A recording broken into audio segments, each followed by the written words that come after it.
summit between Ukrainian and European leaders is due to get underway in Kyiv shortly, as Ukraine tries to accelerate its bid to join the EU. President Zelensky said his country deserved to start talks this year and that closer ties would inspire his forces to resist the Russian invasion. But EU officials say much still needs to be done before Ukraine is ready for accession. Instead, they're likely to offer more arms and money and better access for Ukrainian products to the EU market. The meeting comes as Russian forces step up their offensives in the south and east of the country. Well, it's been almost 4 months since Russia began a systematic campaign of targeting Ukraine's energy infrastructure, its power stations and distribution network. All that time, Ukraine's state and private energy companies have been working round the clock to repair the damage and keep electricity flowing during the tough winter months. And they seem to be succeeding. The BBC's Paul Adams has been granted rare access to the network and the teams involved. Ukraine's energy war. A constant battle for heat and light. A race to keep up with Russian attacks. For a week, we follow the teams fighting this war. What the missiles destroy, they rebuild. In places where people are living on the edge. For months, Russian missiles and drones have rained down on Ukraine's civilian infrastructure, causing untold damage all across this vast country. So, what happened here? This power plant in central Ukraine has been hit repeatedly. It's a huge place, but this is what well-aimed Russian missiles have done to its transformers, vital links to the world outside. For security reasons, we've been asked not to identify the plant or its manager. These. Everywhere across here. Every time the equipment is damaged, it gets all of us right here, in our soul, because it's our life, it's our second family.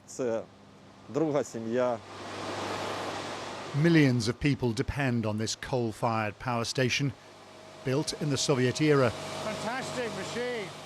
Its great turbines churning away at the heart of Ukraine's sprawling power grid.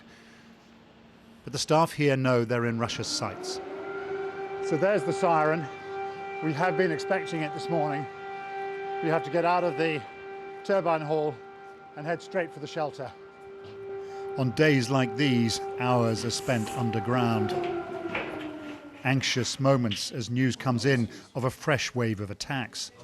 Their colleagues at a power station in the west have taken a direct hit. They know this could have been them. And closer to home, word is spreading of something much worse.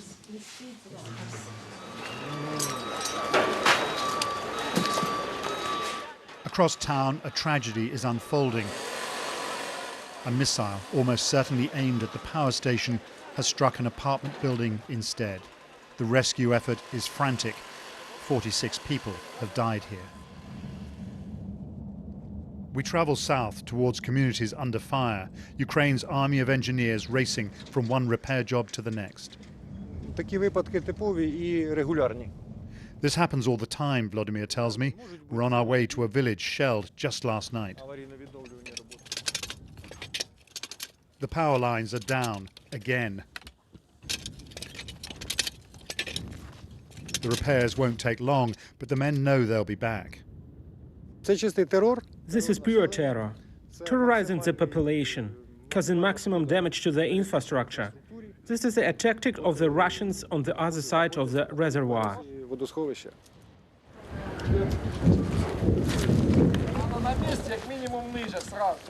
In the village, the sound of artillery has the mayor ducking for cover. How long do you think you can carry on living here in this situation? Those who wanted to leave left already. Those who can't leave stay. As long as we have even a bit of electricity and water, we'll carry on living. Russia thought it would break Ukraine, but this energy war isn't working. Half the grid may be in tatters, but in helmets and body armor, these men are keeping it alive. Paul Adams, BBC News, Eastern Ukraine. Well, we're going to stay with Ukraine because, as we mentioned earlier, a summit between EU leaders and the Ukrainian leaders is due to get underway in Kyiv shortly because Ukraine is trying to accelerate its bid to join the European Union. Let's talk about this with our correspondent James Waterhouse, who's in Kyiv. And James, as they have done, if EU leaders are playing down Ukrainian prospects of joining anytime soon, what is this summit for? Well, as with most political summits, they are just as symbolic sometimes as they are, significant. Sometimes meaningful things are discussed and measures are declared.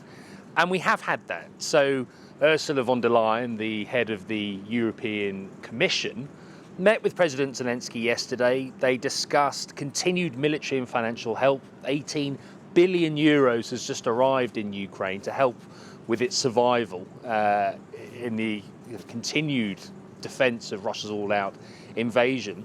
And they also talked about importing electricity to Ukraine as well as repairing its infrastructure because Russia is continuing to target power stations and pylons across Ukraine. So there is some substance there. But you do highlight the practical difficulties with what is symbolically important to Ukraine. Politically, this is a country which wants to lean to the West. It has done for some time. So on issues of membership to the European Union as well as NATO, this is something that the country mostly wants. It's also something which triggered Russia's 9-year campaign of aggression in 2014. So this is important. And President Zelensky, this is the reason he's using such language as Ukraine deserves negotiations to start now. But I think it's widely accepted that it takes years to join the European Union, if not decades. You just need to look at recent members like Croatia. It took up to around 12 years. So I think he's aware of the practical realities, but this is politics. You have to ask for something, campaign for something, which President Zelensky is no stranger to. Very briefly, James, what benefits does Ukraine think that joining the European Union would bring? Well, there are economic benefits. So what we think will be announced today are improved trading ties with access for Ukraine to European Union markets. That helps with tariffs and taxes. So there are economic benefits, but politically, I think it is more significant because it casts Ukraine in a Western light, and it also allows Ukraine to demonstrate its sovereignty, which we must remind ourselves is very much under continued attack. James, thank you. James Waterhouse in Kyiv.